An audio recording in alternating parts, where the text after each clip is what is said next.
আসসালামু আলাইকুম ওয়া রাহমাতুল্লাহি ওয়া বারাকাতুহু। আলহামদুলিল্লাহি রাব্বিল আলামিন ওয়াল আকিবাতু লিল মুত্তাকিন ওয়াস সালাতু ওয়াস সালামু আলা রাসূলিহিল আমিন ওয়া আলা আলিহি ওয়া সাহবিহি আজমাইন। প্রিয় দর্শক, যেখান থেকে শুনছেন সবাইকে দাওয়া টিভি নেটওয়ার্কের পক্ষ থেকে শুভেচ্ছা ও স্বাগতম। আশা করছি আল্লাহ রাব্বুল আলামিনের বিশেষ দয়ায় সকলেই ভালো আছেন, সুস্থ আছেন। প্রিয় বন্ধুগণ, আজকে আমি আপনাদের সাথে শাওয়াল মাসের যে 6টি রোজা রয়েছে সেই 6টি রোজার বিধিবিধান, সেই 6টি রোজার ফজিলত এবং এর হুকুম সম্পর্কে আলোচনা করব। প্রথম কথা হচ্ছে যে শাওয়ালের যে 6টি রোজা রয়েছে সেই 6টি রোজা কোনো ফরজ রোজা নয়, এটি সুন্নাত বা মুস্তাহাব রোজা এবং খুবই গুরুত্বপূর্ণ একটি সুন্নাত বলা যেতে পারে, যেহেতু এর বিশেষ সওয়াবের কথা আমরা হাদিসের মধ্যে জানতে পারি।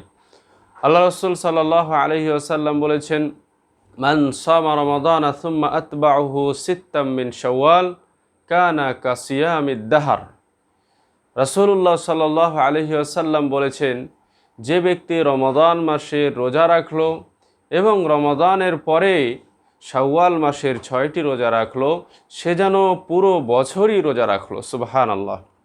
হাদিসটি বর্ণিত হয়েছে সহিহ মুসলিম, সহিহ ইবনে মাজাহ এবং সুনানে নাসাইতেও হাদিসটি বর্ণিত হয়েছে। আল্লাহ রাসূল সাল্লাল্লাহু আলাইহি ওয়াসাল্লাম এই 6টি রোজার মাধ্যমে যে পুরো বছরের সিয়াম রাখার কথা বললেন, এটা কিভাবে সম্ভব?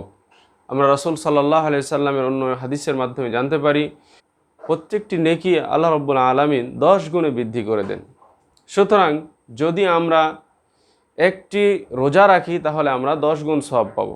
তাহলে আমরা যদি 30টি রোজা রাখি বা সিয়াম পালন করি তাহলে আমরা 10 মাসের সমান সওয়াব পাবো। আর যে 6টি রোজা রয়েছে শাওয়াল মাসে, সেই 6টি রোজা যদি আমরা পালন করি তাহলে আমরা আরও যে 2 মাস আছে, বাকি 2 মাস, সেই 2 মাসের সমান রোজা রাখার সওয়াব পেয়ে যাব। তাহলে রমাদান মাসের যদি কেউ রোজা রাখে পুরো রমাদান মাস, তাহলে সে 10 মাস সিয়াম রাখার বা রোজা রাখার সওয়াব অর্জন করবে। আর যে শাওয়ালের 6টি রোজা রয়েছে নফল, এই 6টির সিয়াম যদি কেউ পালন করে তাহলে সে আরও 2 মাসের রোজা রাখার সওয়াব পাচ্ছে। তাহলে এই হাদিসের আলোকে বলা যাচ্ছে যে কোনো ব্যক্তি যদি সিয়ামে রমাদান বা রমজান মাসের 30টি বা 29টি রোজা রাখে এবং এই শাওয়ালের 6টি রোজা রাখে, তাহলে তার পুরো 1 বছর রোজা রাখার সমান সওয়াব সে অর্জন করবে। সুবহানাল্লাহ। এবার আসি যে এই রোজাটি আমরা কখন রাখবো। আমাকে শাওয়ালের শুরুতেই রাখবো, ঈদের পরের দিন থেকে রাখা শুরু করব, নাকি মধ্যবর্তী সময় শুরু করব, নাকি শেষের সময় শুরু করব? এই রোজাগুলো যেহেতু নফল, সুতরাং আমরা এই রোজাগুলো শাওয়াল মাসের যে কোনো সময় রাখতে পারি। শাওয়ালের শুরুর দিকে আমরা এই 6টি রোজা রেখে নিতে পারি, অথবা মধ্যবর্তী সময়ে শাওয়াল মাসের মধ্য সময়ে আমরা এই 6টি রোজা রাখতে পারি এবং শেষের দিকেও রাখতে পারি। এটাতে কোনো সমস্যা নেই। যদি আমরা এই 6টি রোজা ধারাবাহিকভাবে রাখি তাহলে এটি আমাদের জন্য উত্তম, গ্যাপ না দিয়ে।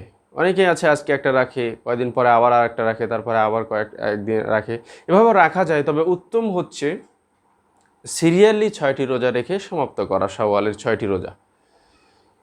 কিন্তু সর্বোত্তম হচ্ছে যেহেতু ভালো কাজের প্রতিযোগিতার কথা আমরা ইসলাম থেকে জানতে পারি, সুতরাং ভালো কাজের যদি প্রতিযোগিতা হিসেবে আমরা শাওয়ালের পরেই রমাদানের পরেই শাওয়ালের সিয়ামগুলো রেখে নিব যত তাড়াতাড়ি সম্ভব। কারণ এখানে হাদিসের মধ্যে বলা হয় যে সুম্মা আতবাউহু সিত্তাম মিন শাওয়াল, অর্থাৎ এখানে একটা অনুসরণের কথা বলা হয়েছে। অর্থাৎ রমাদানকে অনুসরণ করে রমাদানের পরে যদি আমরা সিয়ামগুলো রাখতে পারি সেটা আমাদের জন্য অধিকতর উত্তম হবে। আল্লাহ রাব্বুল আলামিন যেহেতু আমাদেরকে ভালো কাজের প্রতিযোগিতা করার জন্য বলেছেন, সুতরাং আমাদের উচিত শুরুর দিকে সিয়ামগুলো রেখে ফেলা। বলা তো যায় না আমাদের মৃত্যু কখন চলে আসে। যদি আমরা যদি নিয়ত করি যে আমরা শেষের দিকে এই শাওয়ালের সিয়ামগুলো রাখবো এবং তার আগে যদি মৃত্যুবরণ করি, তাহলে আমরা একটা মহৎ কাজ থেকে আমরা বঞ্চিত হয়ে গেলাম। সুতরাং যারা রাখার নিয়ত করছি তারা যেন আমরা দ্রুত এই সিয়ামগুলো রেখে নেই। আল্লাহ রাব্বুল আলামিন এর দ্বারা আমাদেরকে পূর্ণ 1 বছর সিয়াম রাখার সওয়াব দিবেন। আলহামদুলিল্লাহ, আল্লাহ রাব্বুল আলামিন আমাদেরকে এই সিয়ামগুলো পালন করার তৌফিক দান করুন। আমিন। ওয়া সাল্লাল্লাহু আলা নবিয়িনা মুহাম্মদ ওয়া আলা আলিহি ওয়া সাহবিহি আজমাইন। আসসালামু আলাইকুম ওয়া রাহমাতুল্লাহি ওয়া বারাকাতুহু।